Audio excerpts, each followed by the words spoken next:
Oh, welcome. You tuned to the League Up, your weekly thoroughbred preview show. And we're back, Steve. We're back from a little break, a little freshen up. How was your week? No, very well, can't complain. Took the family up to a Hopi and wasn't quite the feed up when you're still being a parent, chasing around a 2-year-old and a 4-year-old, but can't complain. We're back, but we've lost Paul Moati, I see. What's he doing? Oh, just an educational guess. He's playing golf somewhere, I'd say. Yeah, I'd say that's pretty smart money around that. A big week last week. You would have had a chance to catch up with La Creek, obviously taking out the Group 1, and great to see her back in winning form at that level. I mean, she'd been close since her last win back in 2022. She'd been running second and thirds in our elite company over 2,000, 1,600 metres in the last 18 months. But to get back into that winner's circle was very satisfying for all connections involved. Punters didn't mind the $5 that was on offer during the day.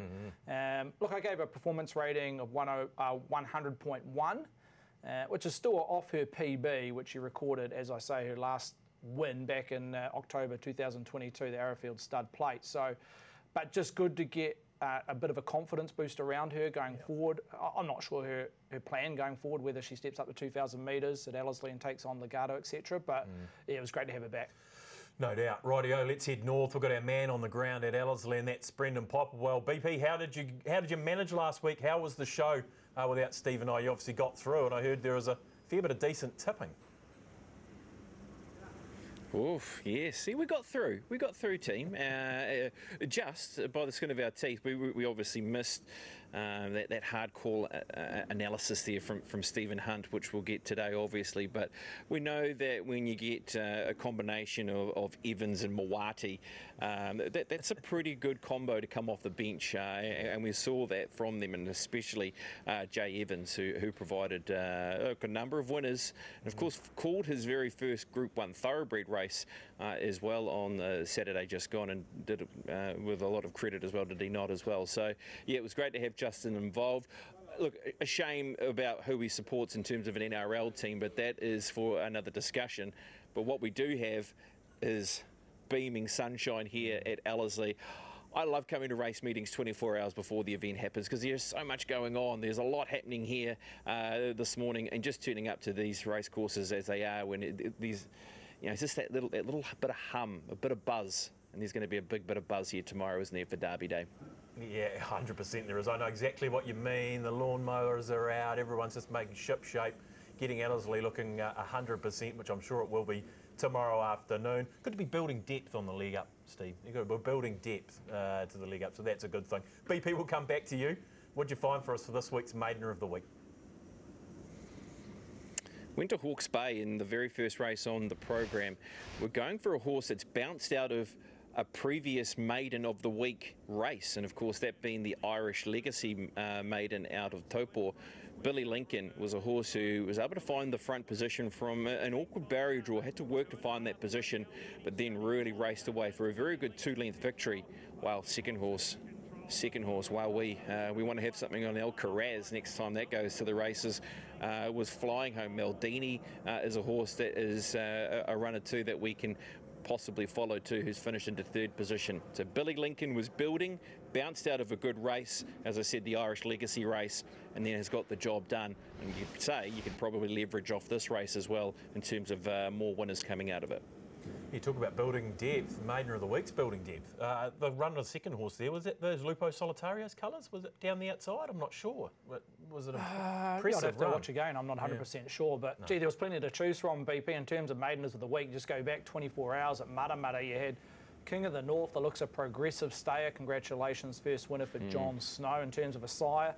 An Imperial Impress, who was super on debut at Te Rapa and backed it up with a real eye-catching win as well, over 1,200 metres.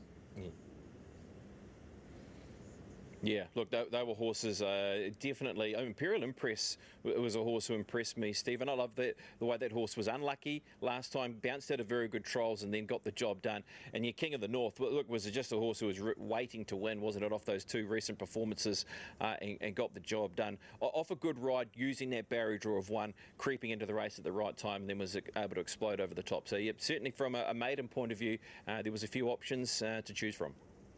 We ended up with Billy Lincoln, and it was an impressive win there at Hastings on Sunday. OK, guys, well, we know where we're going. We're going to Ellerslie.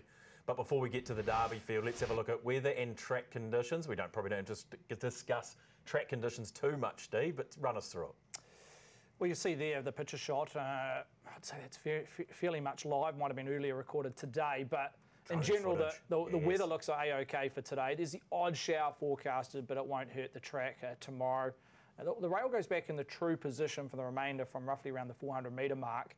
The rail was out 6 metres on Avondale Guineas Day, but look, I wouldn't be alarmed with the rail going back into the true position you see out there from the 2 metres, 1,000 to the 400. But overall, good for should play that on race day and be well for all horses considering. Yeah, absolutely. So how much new ground there with the back in the true? Well, it's out 6 metres for Avondale Guineas Day, right. So you're looking for that majority of the home straight and right out to the 400 metre mark. New fresh strip grass there on the inside. Look at that drone footage. Well done, team. Well done, team.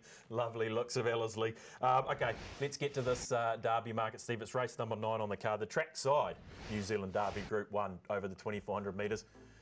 Gee, have we had a shorter price favourite? I think you might be one. It might have been Le Creek, but she is dominant orchestral. Yeah, Le Creek, I think her SP from memory was $1.30, Thaddeus, but $1.40 orchestral. Look, she accounts for roughly 60% of the hold thus far when betting commenced all the way back in Tuesday final field. So, look, the price is not putting off punters. The biggest single bet, Thaddeus, has been $8,000 at $1.40.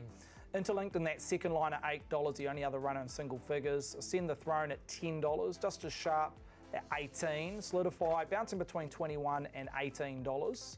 Moss Invader was as short as 21, just out to $31 with Renegade Rebel, who looks to be a pace influencer in the race.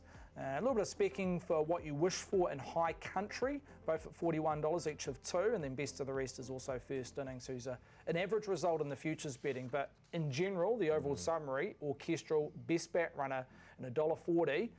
If I had the old crystal ball out, Thaddeus, I don't think it's going to trade any higher between now and race start. I would 100% agree with what I'm seeing in front of me, that it won't trade any higher than $1.40 because they're happy to take $1.40 BP, and off this Avondale Guineas win, why wouldn't you be?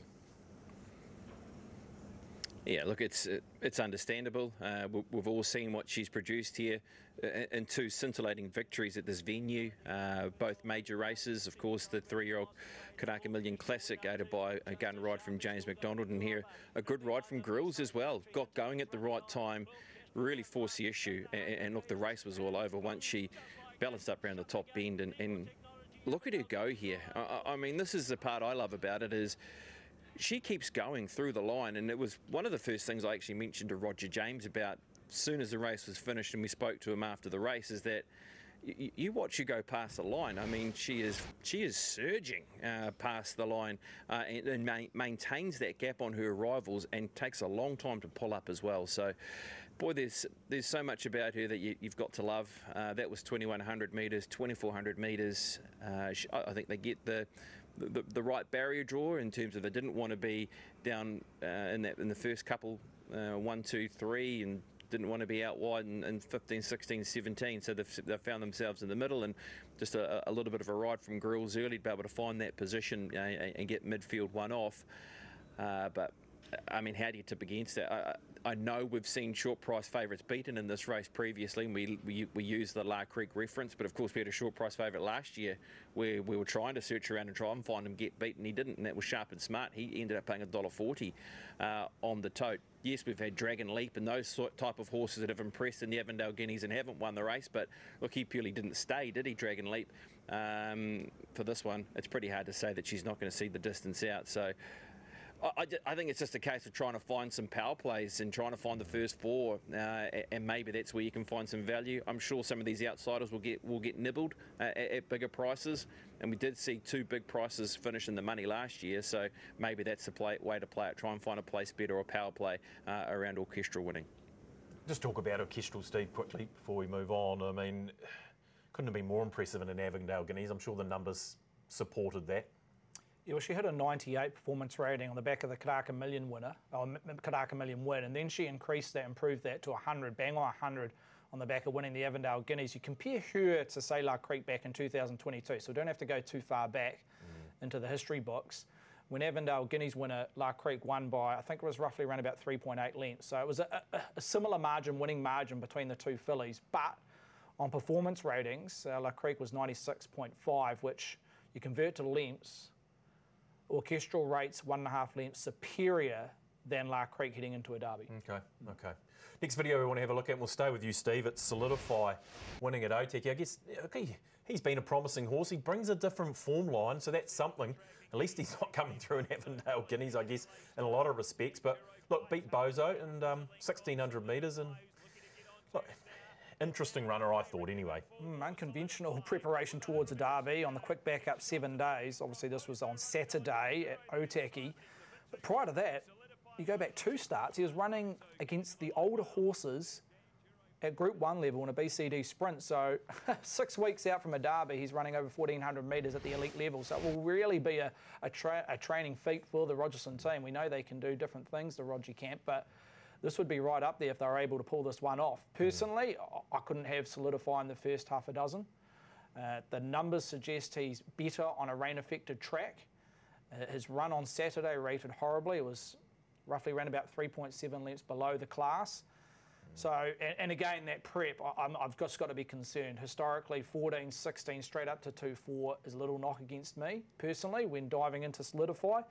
He's currently roughly around about $21. He's been spec because he purely brings a different line. This is it, isn't it? And if you're working out the Avondale Guineas, can anything in the Avondale Guineas turn the tide on, or the table on Orchestral? Well, maybe not. So you've got to look elsewhere. But adding up everything else in terms of the ratings this horse has produced on a genuine track and recent ratings, and going from 14 to 16 to 2-4, I'm willing to knock. Okay, well, one other different form line BP is the last start maiden win of first innings at Pukekohe. This was solid, and Andrew Forsman, out there at $41, but the win on the eye was strong. Yeah, and I guess there's a bit of asterisks to this, isn't there? Like Asterix won the Derby, beating La Creek in 2022, coming off the back of a maiden victory. And it was like, well, how do we line the form line up? The horse beat older horses and got the job done and is in the Derby. I'm actually really taken by this horse. He's a runner that has been very good over distances and very quickly. I mean, this horse has had 3 runs over the 2,100 metres and has got better every time that he's gone to the races. Yeah, it's a bit of a mysterious form line, but he's one that I'm keen to have at the higher end of a first 4 bet. And he just might provide that value that you need if you're trying to find a Full of Sincerity or was it an Andalus, those type of horses that ran in the money last year behind Sharp and Smart. I think he's one of those ones with an indifferent form line that I will have on the higher end of my ticket. Look, horses out of the Avondale Guineas, Interlinked, Just As Sharp.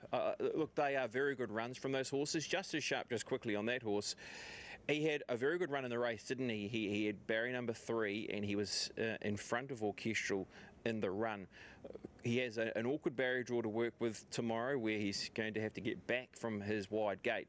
But then you look at his run 2 starts ago, he got back in that race and he was able to boom home. So I know, Stephen, you've had your queries on him seeing a distance out, but he does have 2 very good runs behind Orchestral, so it's going to be down to him getting into the race at the right time and being able to follow the right tail to be able to get into the race. I just feel as though his runs have to give him enough respect to say that he can be a chance of filling a placing, and I do like the Australian. I think Interlinked is the one horse that you could be a little bit mindful of. Can it turn the tables? Well, hey, look, it'd be a huge effort if it does, but I do think it can certainly run another solid race like it did 2 weeks ago to say it is the biggest danger in the race at Interlinked. What about those horses, Steve? Interlinked, Just As Sharp. Is Just As Sharp any chance of pushing the button from out there? You guys are suggesting it's going to go back. I mean, it ran forward in the Avondale Guineas. Would they try something from out there? I don't think so, purely because the big question mark is staying. Yeah. So if they went forward and had to cover ground on a solid tempo, not to say that it will be a solid tempo, but if it did turn out that way and they pushed forward, would be almost game over for that horse to get any chance of 2-4. So, look, it was roughly around that $10, $12 price in terms when we closed the futures market. We've dangled the carrot out to $18 around Just As Sharp, purely because in the office we want to take a set against it, purely on the trip. Playing by Swiss Ace out of a More Than Ready Mare. You go back to the second dam, it's by Dane Hill, so there's just no pedigree there to suggest it will get 2-4. And we've seen over recent years the best stayers on pedigree and type normally fight out the Derby. Maybe not 15, 20 odd years ago, but just in recent times, some of those horses that have been strong in the market that had been a little bit questionable getting the 2-4 have been found out. So I put Just As Sharp in that boat. Interlink, it's the main danger, if there is a danger.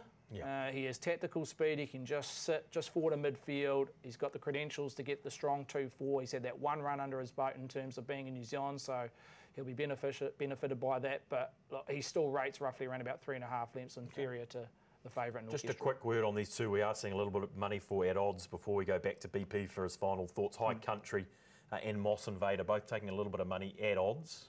Yeah, Moss Invader was really good in the Waikato Guineas, didn't have all favours in the Avondale Guineas. He's drawn a gate to get an economical run and comes out of the right stable. So no knock there if you want to play him 1x3, 1x4 and add him in exotic bet types. With High Country, he went forward, led and over-raced. I just feel the connections might want to take a sit this time and try and get a little bit of cover and get him to settle and run out that 2-4. But again, he sits in that similar profile where you've got to add him into exotics. Okay, final thoughts on Derby from you. Probably don't need to go far past the favourite here. Yeah, just go orchestral. Yeah. Yeah, no, we don't have to muck around. BP, your final thoughts on a Derby. How do we attack it from a betting perspective? You're talking first fours and the like. Maybe there's some power plays we can get stuck into. How do we do it? Yeah. Look, I think there's a host of different power plays to play here. Top horses to run top 5, top 10. We've got horses to finish in the top 4. I really do think there's a chance there. You have to look at Ascend the Throne's run in terms of his fourth in the Avondale Guineas. There's a chance to play, I think, an orchestral win. Ascend the Throne top 4. Renegade Rebel goes forward from barrier number 2.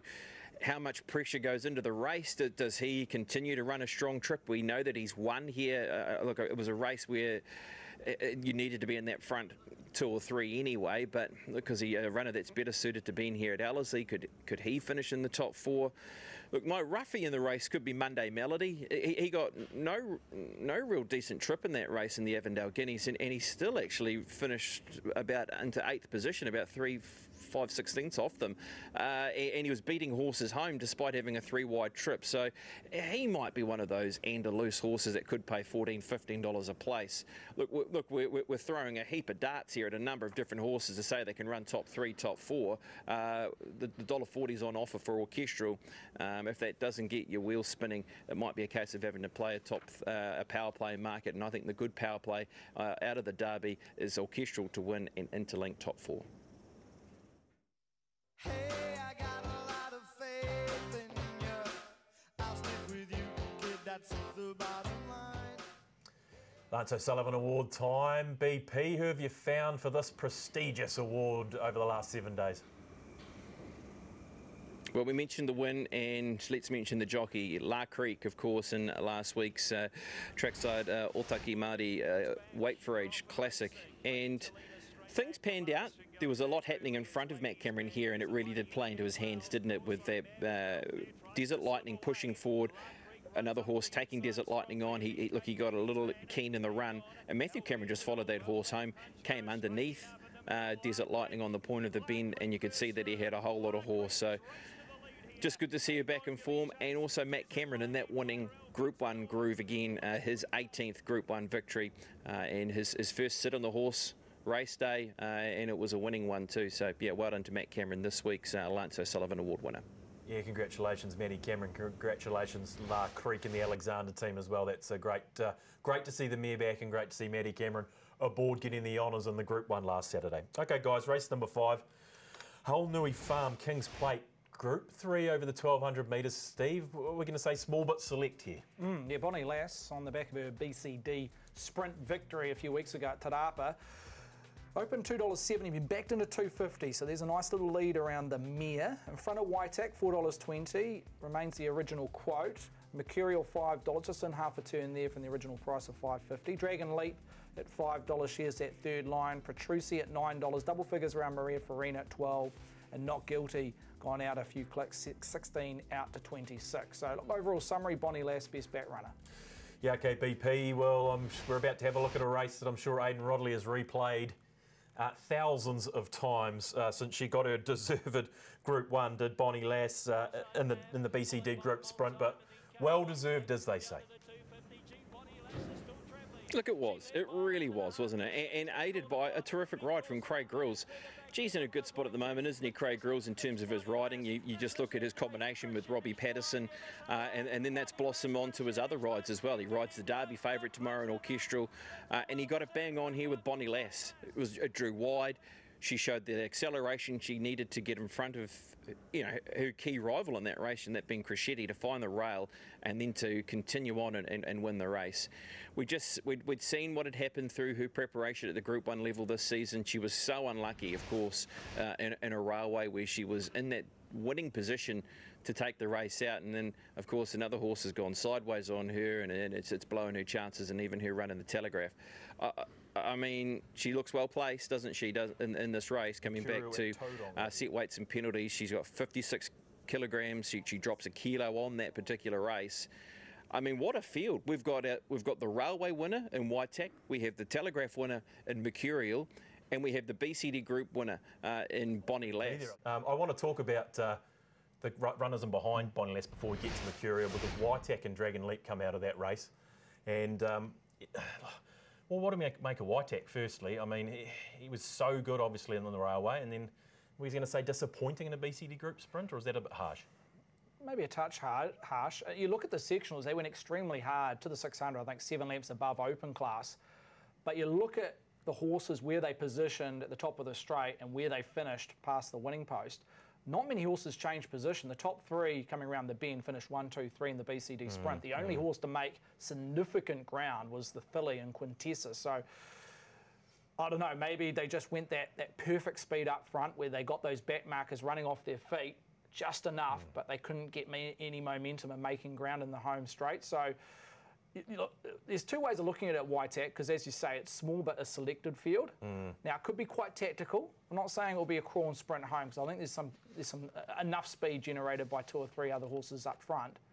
But the key around Waitak, he's not going to be 6, 7 lengths off them. No. Being a small field, maybe 3 or 4 lengths coming off them at the turn. So I think that's pivotal to his chances. Okay, and Dragon Leap, what about him? He hasn't quite got the heights that we thought he might have this preparation. Yeah, look, he's a hard one to work out. He gets the services of Opie, so no knock there. But yeah, look, he's a difficult one to assess. How unlucky was he at Trentham? It's hard to know purely because what he's done out of it. Again, he was a similar run to Waitak, just got back in that back third in the BCD sprint. Yeah, he's a hard horse to assess. We know he's got the class, but this time he hasn't quite lived up to it. Okay, I think we've got BP back there. Are you moving BP at Ellerslie? Mercurial's the next one we want to have a look at. The trial, looking like she's ready to go, some sort of a race. I should say. Yeah, look, just quickly on those two horses you mentioned, I think Stephen's right. The field's smaller, and they're not going to be as far off them. They're not going to have 13 horses in front of them to try and go past. They're not going to be 15 lengths off the leader. There's only 7 horses in this field, and I think that's a key pointer for both of their chances, actually, in Waitak and Dragon Leap, that they can be closer to their key opposition in the race. Mercurial, as you said, Mercurial's a runner that... Look, when you look back at it, the horse finished third in the Railway and then came out and won the Telegraph and paid nearly $20. Now, I know the conditions of the race were different, but he still won a super race. Yes, he's gone sideways at the end of the race to disappoint Bonnie Lass, but he was close up in that race. He very underrated going into that last start, wasn't he, at Trentham, and he got the prize. He's had a good soft trial here. He's drawn barrier number 1. Joe Doyle's got good options here from the barrier because you've got a horse like Bonnie Lass is in the race who's drawn out wide, so if they want to, Bonnie Lass is keen to push forward, they've got a chance of getting a trailing position. It's going to be hard to see him not running in the money, to be honest, if he gets a good sweet trip in the run and how he's performed so far in our elite sprint races. Yeah, no doubt. Mercurial, that one in the Telegraph, I don't think it was it was an interesting run race, that Telegraph, but it was a good one. It was. He's worse off in the weights via the Railway to Bonnie Lass, I think roughly 3.5 kilograms, so that's something he'll have to knock out. Yep. Look, he's drawn barrier 1, which I think is pivotal for his chances. He's quite adaptable, Mercurial. He can lead, he'll take a sit. I think I've got Bonnie Lass from that wideish gate will come across and lead as she did in the BCD, but that's no knock on Mercurial's chances, I think.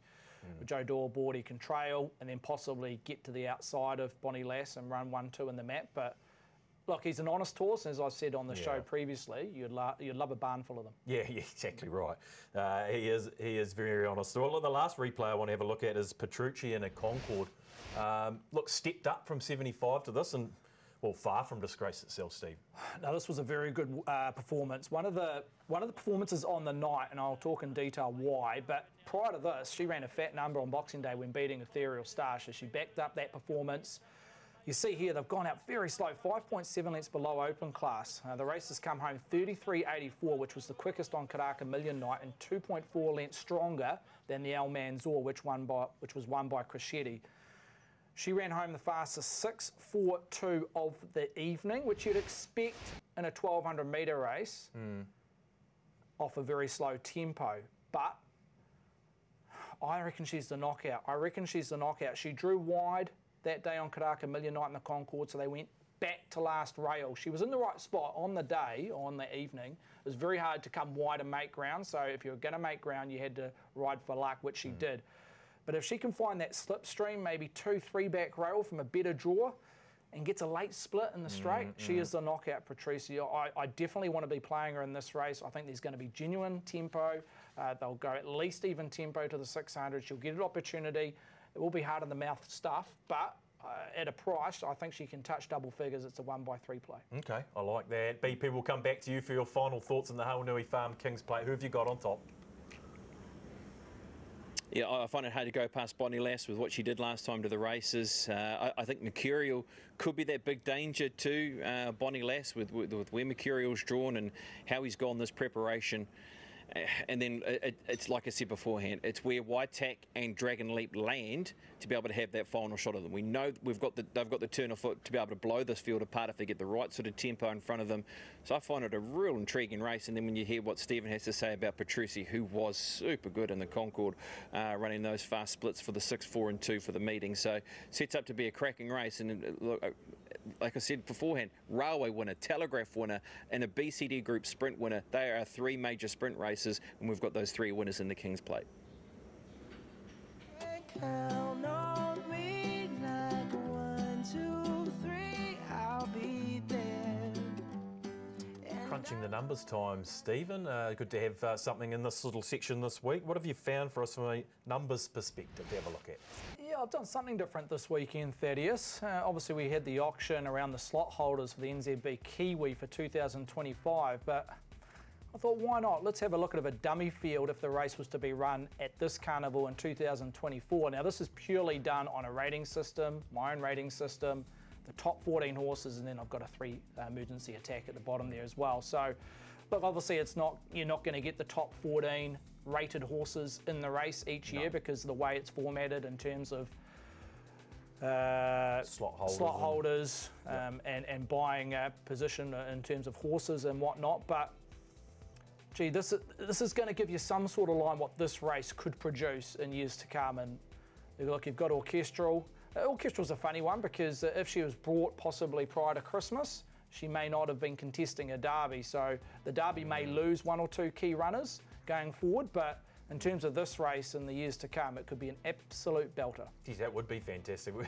We could get them all there. Crescetti, Tokyo Tycoon, Molly Bloom, Mary Shan, Zab Manzoor. The list goes on. And A couple of Aussies there as well, which you've got to take note of. It's obviously if you're a Kiwi bred running your trade in Australia, racing your trade in Australia, or if you've gone through the sales, you're eligible. So Midisi at 97.3, he's an unbeaten, untapped galloper. By Tarzino, 3 from 3. Probably 1,500 is a little bit short of his best. And like Tokyo Tycoon, 1,200 metres was a 98.7. He's regressed from that in terms of a 3-year-old year. Targo's had 3 starts with plenty of scope doing his trade in Australia. So, yeah, look, that just gives you an overall picture of what the field possibly could look like. Yeah, okay. That's exciting. Speaking of exciting, BP, the NZB Kiwi slot auction was held during the week and by all accounts a great success. Yeah, it was.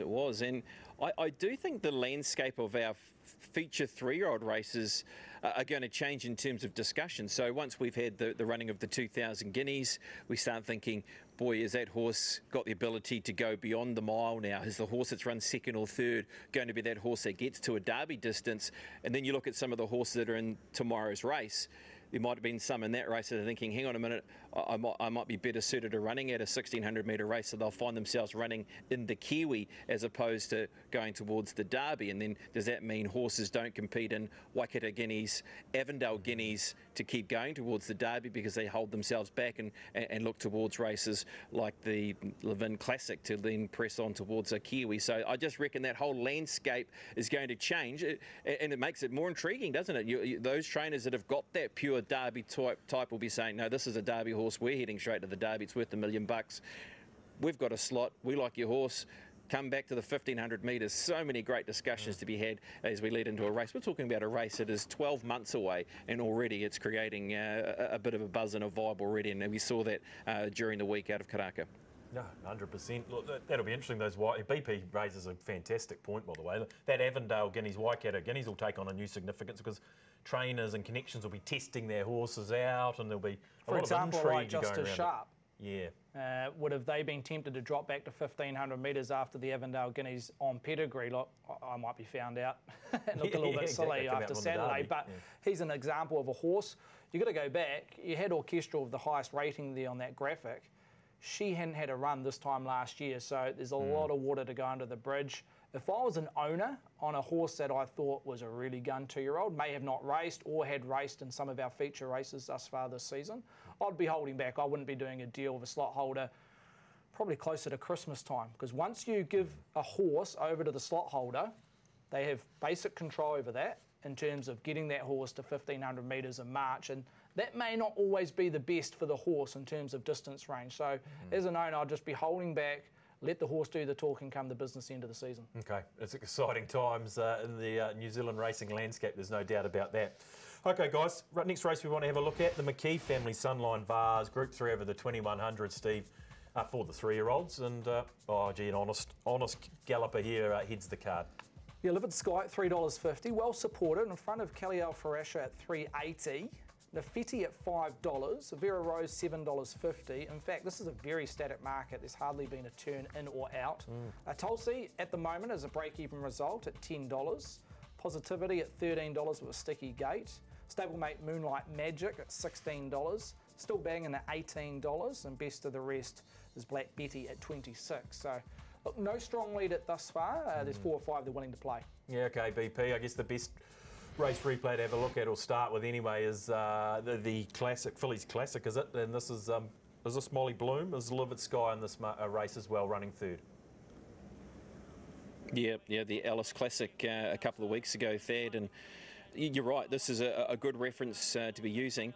Of course, just quickly on the fillies, in terms of these horses trying to get to the New Zealand Oaks, it's a real murky puzzle at the moment, is it not? Trying to work out, and not aided too by the fact that we've had a race that was going to be a key guide in the Lowland not happen on Wednesday, and of course that race now goes to Taupo next Friday for that race for some of those fillies that are eyeing up. That is their last chance to get towards the New Zealand Oaks. Livid Sky was one of those runners that was actually in the field in Nafiti too, and they scratched from the Lowland Stakes and have gone for this option. And look, already I guess they're front runners in terms of having that right preparation with where they sit getting towards an Oaks 2 weeks out, where of course the other option of going the Lowland, you'll find yourself you'll be just the 8-day turnaround. So that is something to ponder as well. Livid Sky has been very good. If you go through the 2 runs over distance, the Sir Patrick Hogan, when finishing into 3rd position, of course, behind About Time, was beaten a length. The good runs prior to that as well, and then that effort there behind Molly Bloom and also Harlow Rocks. She picks herself, but then you've got a horse like Nafiti who really was impressive going forward over the distance of 1600 metres. I know the horse was beaten over 1800 metres prior to that. I'm happy to say it was down to the track conditions as well. Yes, I know there could be a query about her going beyond, but there's just something about Nafiti as well. So she should be able to find the position she wants in the race. Overall team, I do find it a tricky race and a tricky 3-year-old New Zealand Oaks going forward over the next couple of weeks. Just looking in the numbers there, Steve, around Nafiti's win, it looks like she got away with Blue Murder there. She did. What, 26 lengths to the 600 below open class. Looked very slow early and fast. late means she didn't do anything flash in terms of a time, but when you normalise the pace, it was still fairly average in terms of an overall speed rating. Look, she did have the perfect run in the Oaks Prelude at NP 2 starts back, as BP mentioned. It was a rain-affected track, so you've got to take that into consideration. But the fact that she ran below betting expectation, but look, I rated her a 10% chance. What is she? Roughly $5 in that second, third line. That's too short for me. Look, she maps well, which I suppose is an advantage, which could become quite tactical, knowing that we see these lead-ups to the 2,400 metre events, whether it's a Derby or Oaks, they can be quite tactical. Not say a crawl to the 600, but fairly soft to the 600 and want to sprint because a lot of the connections want their horses to settle. Look, McNabb jumps aboard, but again, I've rated her a 10% chance just purely on numbers. Okay, and a horse that brings a slightly different form line, BP, is Kelly Alfarasha. Built nicely to this one, and this was soft on the line at Matamata. Look, it was the daughter of El Manzor. 1,600 metres, looks ready now to go beyond that. Opie aboard. Look, there's enough there to say that this horse can be the one out of the pack, and I guess when you're looking at, like I said beforehand, the New Zealand Oaks, it could be just a race this year where one is a real late bloomer to be the favourite for that race. We've got $8 around Livid Sky and Nafeti in terms of the futures market for the New Zealand Oaks, and she just might be one of those horses that could spring a double surprise, I guess, from winning that maiden race over 1,600 metres, winning here, and then being possibly the favourite for the New Zealand Oaks. It's just how even it is this year around those the 3-year-old fillies.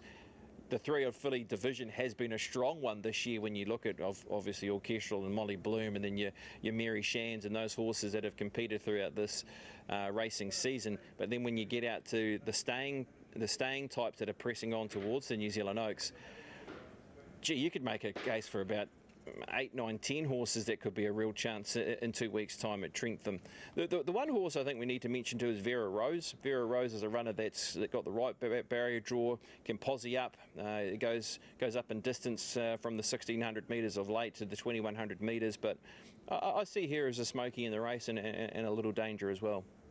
Got the Wallen form line, the famous Wallen form line there around Vera Rose, Steve. You've been a fan of this filly for a while. Yeah, I backed it 1x3 or 1x4 from whatever it took a couple of weeks ago, and it gave a good sight, and then old Paul managed to knock me in the last 50. But look, tactically she'll be in the right spot. I don't think they'll go overly hard over the 2-1 at Ellerslie. Yep.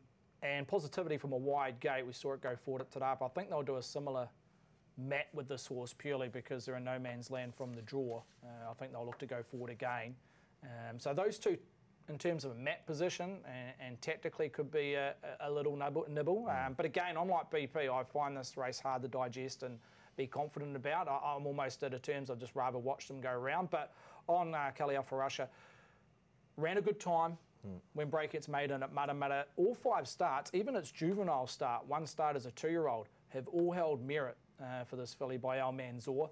And I reckon out of all the horses, she has the highest ceiling, but she is stepping over 2,100 for the very first time. That was 1,600 at Matamata. A lot of these fillies have had that grounding, 1 start over ground. But again, I think that's negated by the race. I don't think it will be a hard 2-1. Okay, an interesting race, a tricky race with an eye to the Oaks. Steve with Kelly Alfarasha, BP with Livid Sky.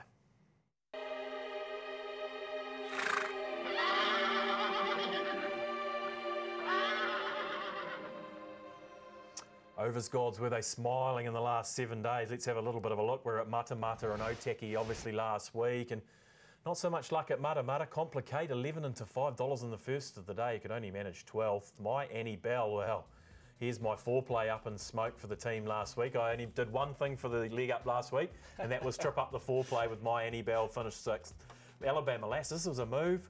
310 into $2, only finished second to the initial favourite. Yeah, exactly. Yeah, no, not good run. Down to Otaki, Blue Rata Boldness, 14 into $6, 4th. Platinum Attack, here we go, 480 into $3.60. Infer, well, we might touch on him at some stage in a minute. We don't get to the Nathans today, but he's $4 into $2.80, and now a $2.10 favourite in the Nathans. Mark Twain, 420 into $2.20 second, and Idyllic, front runner. They love a good front runner, as we know here on the leg up, 12 into $5, held on for third. Interesting, couple of runners at Matamata from Thursday, both on the quick backup, Steve, from Matamata on Saturday, and they were both massive movers. 13 into $4.20, Corbatin 11th, but they got the money with Grace and Glory, $9 into $4.80. So that's interesting. We've talked about the quick backup runners before, and there were a couple that they really hoed into on Thursday. They may have been the only two that backed up from Saturday from memory, but yeah, both significant movers, one successful and one finishing, I think, dead set last. But Okay. yeah. Yeah, no, very interesting. For a little bit of success for Overs Golds. Mark them down. The money doesn't arrive for no reason on those horses. Okay, race number 7 on the card. Last race we want to have a look at, Steve, and that's obviously the Mainstream Plumbing Mufasa Stakes Group 3 over the 1400. Certainly. Look, she had that strong SP at Te Rapa when beaten and running into third. Punters climbing in again, $3.50 we posted on Wednesday afternoon, Thaddeus. Got driven into 270, just back out to 3 flat. Pericles in that second line at 6.5, shares it with Ethereal Star, who's drawn the ace. Irish Legacy, 1 start, 1 win. Second best bat runner in that fourth line at 7.5. Geatrix, Sticky Gate, $10. Glamour Tycoon bouncing between 11 and 12. The original quote was 11. Toss You For It, 11 out of clip to 12. Anything in this middle market, Foxglove out of turn to 13. Mow It Down, always spec'd at longer odds at $18 price. And best of the rest is Gron Gallo, also notably a losing liability and one of the better backed, not just in this race, but throughout the Ellerslie card for those terms of those horses in the middle to back end of the market, 26 into 21. Okay, not a great result, Gran Gallo BP, but let's have a look at the Uncle Remus. First up, Pericles takes it out at any old money, but Toss You For It also very good. Yeah, Pericles was a horse who was coming back from 1,400 metres to this race over 1,200 metres in the Uncle Remus. Gee, he was good. He's got a bit of Pendragon about him. Yeah, same trainers and same colours, but he was a horse that has just constantly gone around at massive prices and keeps on delivering, and that's the case of his last 2 victories. He's won 3 of his last 4, has Pericles, but his last 2 wins he's resulted at $28 and $29, has Pericles. He won't be at that price tomorrow. He gets a good barrier draw. He has shown that he can use it as well, this runner. I give him a big chance. I think he's in the right spot in the race in Pericles. Look, the horse that we probably need to get straight to in terms of talking about it is certainly a runner that produced such a huge run in the Levin Classic 2 starts ago. It was only her 3rd start to the races and she finishes into 6th position behind Quintessa. So then she's had a little freshen up. Well, she's had a little bit of time between her next runs and then dropped her back to 1,200 metres in a maiden as that. And there was high expectation she wins this race. She went around at $1.20 and was beaten. But in isolation and how that race was run, you have to forget the price that she went around at, first of all. Yes, as painful as it is to talk about her because she squashed a lot of multis early in the day and you had to reload. Talking about the run in isolation, the horse in terms of how the race was run, the speed was sucked out of it mid-race, was in a tricky spot. It would help for those up on speed. She really did run through the line and she's getting more distance for tomorrow's race, and I think that's a key pointer that we need to take from that Certainly defeat. What do we take from that? Is it a forgive with Certainly, Steve? BP sounds like he's heading that way. What do you say? Yeah, I think in hindsight's a beautiful thing, but 16 back to 12 was probably the big negative of why she got beaten at Te Rapa. Sectionally, yeah, and the race shape played a mark too as well, as we see there. It was almost a crawl and sprint home. BP, what do you make out of the race though in terms of the form that's come out of it? Vivacious ran up to the mark during the week at Hawke's Bay, ran second, but Province failed at Matamata last Saturday, and even as recent as yesterday at Matamata, Chloe's Comet went back to maiden grade, almost closed even money, and ran horribly. Yeah, almost like it checked the rail or something. But yeah, you're right that Chloe's Comet, I mean, off that recent form, you had to say Chloe's Comet was in the right race yesterday and it didn't turn up. Yeah, I see where you're coming from in terms of the form in front of Certainly. I'm happy just to go with, okay, she just wasn't in the right spot to win that race. The race was favourable to those in front of her. She was going back to 1,200 metres, and now she gets back to a distance that's suitable. I mean, her run in the Levin Classic, I mean, it was outrageous, wasn't it? To think at her third start to the races that she could deliver what she did from back in the field with where she was against, good quality Group 1 horses. And you've just got to sort of marry up with how she won her maiden race 3 starts ago. I'm happy to play a forgive card. I know it's hard to play a forgive card on a horse who went around at $1.20 and has been defeated, but in this case, I am. I'm a man that's happy to give second chances. Well, look, the money's already coming, Stephen. I mean, that's the key, isn't it? I mean, 350 was snaffled up pretty quickly. What do we race 7? If the favourites have a day out, if Opie Boston have a day out, we know that the price is just, it's going to start dropping, isn't it? It could be one of the second well-played horses on the meeting behind Orchestral if the favoured runners start lining up. So, look, I wouldn't be surprised if she gets to that sort of 240, 230 zone. Okay, a lot come out of the Karaka Million 3-year-old race. This is the next race we want to have a look at, and that's Ethereal Star, Glamour Tycoon, Taliska, Grand Gullo, Geriatrics, Steve. Well, I think the key is this is A-grade form. Ethereal Star, her chances is she's got that tactical speed. She'll probably be in the first 2 on the map as she was on this day on the Karaka Million night. Glamour Tycoon I thought was brave considering it was in the inferior ground. You just couldn't make ground from back and wide, albeit you see Orchestral do the business there, but she's just a different conversation. But look, it is the A-grade form line. And Ethereal Star has been knocking on the door. We know she's got quality, and it would be great to get her confidence level back up and have a win next to her name. And tactically, she has that advantage over a few of her rivals here. But there is enough speed just to put a bit of pressure on her. I've got Ethereal Star, Sultan East, Taliska from a wide gate. I think they'll go forward. Pericles will use its tactical speed, probably just take a sit off the first 2 or 3. Look, Mow It Down's an interesting runner as well. They went forward from a decent alley last start. They've drawn the outside gate, just not sure what they'll do from there, whether they chance their arm. But there's 2 or 3 here that will just put a bit of heat in the race for at least the first furlong or 2. Okay, and last replay BP is Irish Legacy at Taupo. Obviously tough to come out of a maiden straight into a race like this, but there was a heap of money for it this day, and looks like it's a horse with a lot of upside. Yeah, that's it, upside. And I guess with her just having her second race day start, that could be the one thing that's against her is her race day experience. But boy, there's just something there. There is something there to unlock around Irish Legacy. Beautifully bred. And even when she gets alongside that other horse, she has a bit of a wobble, but balances and then puts them away.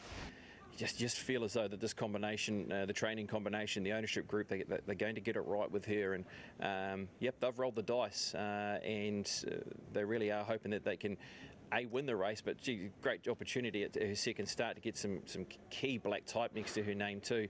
Now, how the race unfolds with where they're drawn with an awkward sort of barrier draw. I'm sure they'd love to sit sort of around that midfield position if they could, with one off and pressure up front that would just play into her hands to really try and glide into the race. If that's the case, she could be an outside chance of winning the race and a must for top 3, top 4, because I know it's just a midweek win that she won, but we beat Billy Lincoln, who's come out and won during the week, and she's got the breeding to suggest that she can go on with the job. So yeah, I like her as a type. Okay, well, your final thoughts on the Mufasa BP? Who have you got on top, and how would you be attacking it from a betting standpoint? Look, I find it hard to get away from certainly as an improver. I think Pericles, I'd hate to see this, if this horse starts getting out to that Pendragon sort of drift, gets to that $8, $9, $10, which could happen if the money does come for certainly. Is he one horse that has to give in the market? So I'd be watching where he sits in terms of prices. I might have a little peanut on him if he gets out to $10 or something like that. And then horses like Toshu for it again. I think it's a runner that we need to mention. Toshu for it's run against Pendragon, Crescetti, ran 4th, of course, last time behind Pericles, has been up against the boys, and here she is with a good barrier draw up to 1,400 metres that looks to appeal. So number of good chances, but my top selection I'll stick with certainly.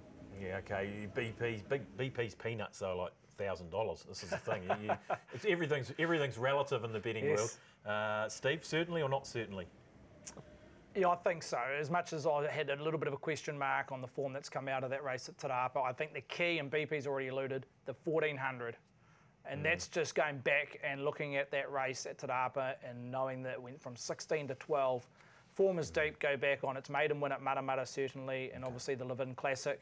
Irish Legacy, if she was to win this race on Saturday on the back of just one win and one start at at Taupo, she is the real deal. I think she's the real deal regardless, win, lose or draw. She's the one horse I'd love to take home and own, Irish Legacy, not just on her performance thus far and what I saw at Taupo, but obviously the breeding. She's bred in the purple. She rated through the roof. And if you go back and watch that replay we've just seen, you look at the last 50, she almost floats her action. Incredible. It was really eye-catching. Her ears were pricked as she went through the line. Not sure where her SP. She's probably one of the hardest horses to assess on the card at Ellerslie, Irish Legacy, but I'll be keeping a close eye on her. Okay, let's have a quick look, Steve, at the New Zealand Bloodstock Air Freight Stakes. Just the market. We were hoping to have a little bit more time to cover this off, but just run us through this market and how it sits. Texas Dolly, who was super when winning its maiden, I think it was last Friday, this day last week, if you're watching the show live, $4. Now, we went $4.50 each of two, Texas Dolly and Mazzucato, but Texas Dolly holds 4 times more money. That is the best lead. Lady Sass, $7.50 in that third line with Lady of Court. Funfetti, $8.50, and a bit of specking for Rat Delight. Number 9, I'm looking here, 21 into 12. Rat Delight, okay, $12. But best backed at this stage, Steve? Texas Dolly. Texas Dolly ran a really good figure when winning. It's hard to do what she did first up at Riccarton. Even though the rail was out 8 metres, she came from last. I think her last 6 and 4 were the strongest in the meeting. She regressed slightly in that last furlong, but she's got the numbers to go through the grades, Texas Dolly. Yeah, okay, that's the New Zealand Bloodstock Air Freight Stakes. Race number 8 on the card at Wingatui tomorrow afternoon.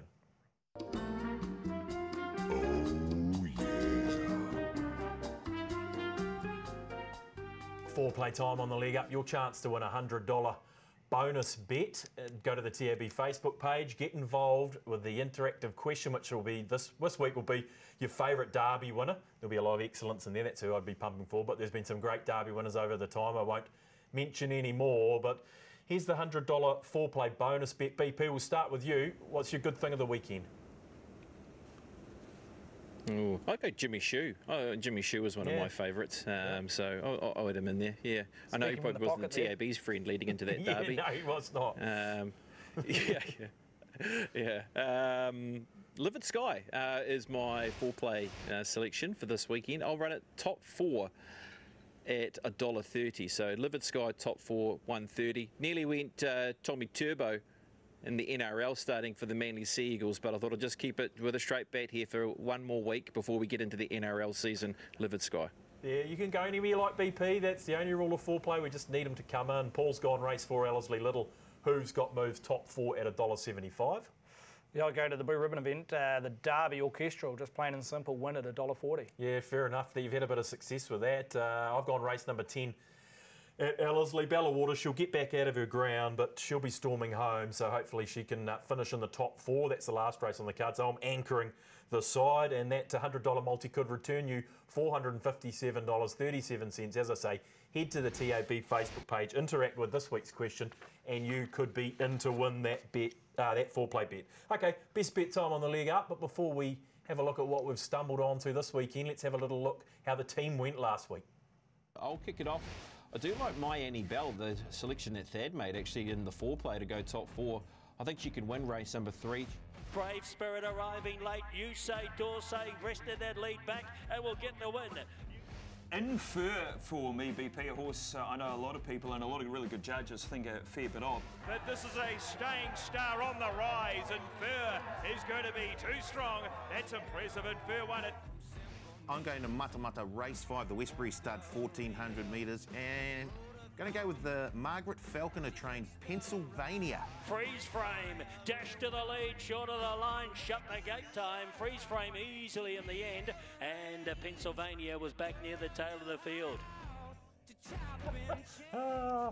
I won't say you love to see it because we want our best bets to get home, but he's mercurial. Thinking of Mercurial the horse, Mercurial the man is Paul Moati, so you're either hit with a Wallen or miss by a long margin with Pennsylvania. And Justin Evans off the mark with a win as well. And Yeah, gets he the showed the call at boys home. up last week, didn't he? Yeah, he sure did. Straight into the green is Jay Evans with Infer and put a little bit of pep into the back end of that call as his best bet gets home. BP, where have you gone with your best bet of the weekend this weekend? Let's go to the Derby, and I like the power play in the Derby around Orchestral to win and Interlinked to run top 4. Happy to stick with the Avondale Guineas form reference there. Bookmakers have put up $3. There's a couple of power plays that I do like that are around Orchestral to win, but I'll go with this one. With Interlinked, who I think you can be a big improver with more distance. He has the right barrier draw where he should sit in the right half of the field. So hopefully she wins. And Interlinked runs top 4. I like it. I like it. Power play is your best bet. $3 right in the zone there. Paulie's gone to Waitac in the sprint. The Forgive card being played here. This is obviously the railway win, and that's the real Waitac. And look, as we saw in that race replay, just wasn't run to suit last time, and maybe some question marks around the ground for Waitac as well. So, yep, look, hopefully he won't get too far out of his ground and give him too much of a head start, Waitac, because we can see how devastating he can be. So that's Paulie's best bet of the weekend. Waitac. Stephen, what'd you land on? I'll go back to Orchestral and I'll target her in the Derby to win by 2+ I was going to lengths. say, you weren't going to tip us a $1.40 shot as your best bet. Well, I rate her 3.5 lengths stronger than the opposition, and I think she could grow on that speed rating purely over 2,400 metres over some key rivals who I've got a bit of a question mark over that distance. So Orchestral to win by 2+ lengths, $2.60, but there is a boost out to $3. Yes, so there's plenty of boost, and that is boosted, is it? Yep, Orchestral 100%. 2+. At what price? $3. Okay, nice. $3. Get stuck into that. Orchestral win by 2+ on Steve's ratings. She should be doing the job in the trackside New Zealand Derby. Okay, bonus back bet runners. BP, what have you got on? What have you got? Race 1, is it?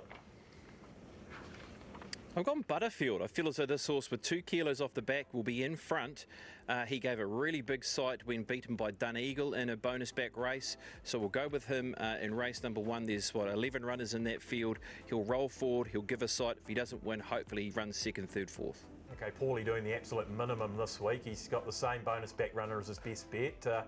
Playing golf, so you could probably forgive him, but he's gone Waitac, race number 5 as his bonus back, Steve. Yeah, I'll go to the Kings play halfway through the card at Ellerslie. Petrucci, as I mentioned earlier in the show, I loved her run 2 starts ago. She had a fat number. She was very unlucky on the Karaka Million Night in the Concord. She'll get back in that last 2-3 rail position, but if she gets the right split, she can be a danger to finish over the top of them. Petrucci, she's got an electric turn of foot. Yeah, I like the price, $9. I got Mezzabine to bounce back after an indifferent run last time. Obviously up against Infer, who takes on the big boys to a degree in the Nathans. So I thought Mezzabine around 6.5 might be a decent bonus back bet. And speaking of bonus back bets, we've got plenty of bonus back action. It's Grand Tour continues, which means we get first 6 races at Ellerslie as our bonus back races, 2nd, 3rd or 4th. You'll get your money back as a bonus bet up to $50. Wingatui, Randwick and Flemington, the other bonus back venues, races 1 to 4 on those. So plenty of bonus backs. The Derby hub's up and running. There's an early Crow market. There's boosted odds everywhere. The boys been extra busy, so plenty of ways to have a bet on this year's Trackside New Zealand Derby. Okay, boys, it's time to wrap it up. BP will come to you. I'll be looking forward to tomorrow's coverage. Trackside Premier in action, I presume. Yes, that's right. So, huge day in front of us with Trackside Premier. We've got Philippa Morris and Bevan Sweeney looking after that from the studio. Of course, our big team here on track, headed up by Emily Bosson, of course, Lee Thinnis, Aidan Rodley, commentator George Simon. So, huge day in front of us. It's a special day. And don't forget about wearing your black and white. If you're coming out to Ellerslie, get your black and white on and enjoy what is really one of our most iconic and special race days in the calendar year. Yeah, no doubt about that. Echo those sentiments. Thanks, BP, for your efforts as always. Thank you, Stephen. You'll be in the office as usual doing the hard graft tomorrow. Yeah, I might take the family out for at least the first session of the cricket at the Basin tomorrow. Oh, nice. You get tickets. Crucial day, yeah. Oh, the missus works for ANZ. Very good. But next week, day 2, we've got Auckland Cup. Some key horses go around tomorrow. The Bone Crusher, Legato, etc. And Sistema. Captured by Love, 4 from 4 unbeaten against the Karaka Million winner in Velocious. We're right into it now. We've got plenty to look forward to tomorrow. We've got plenty to look forward to in 7 days' time. We'll see you then. Thanks for joining us on The Leg Up.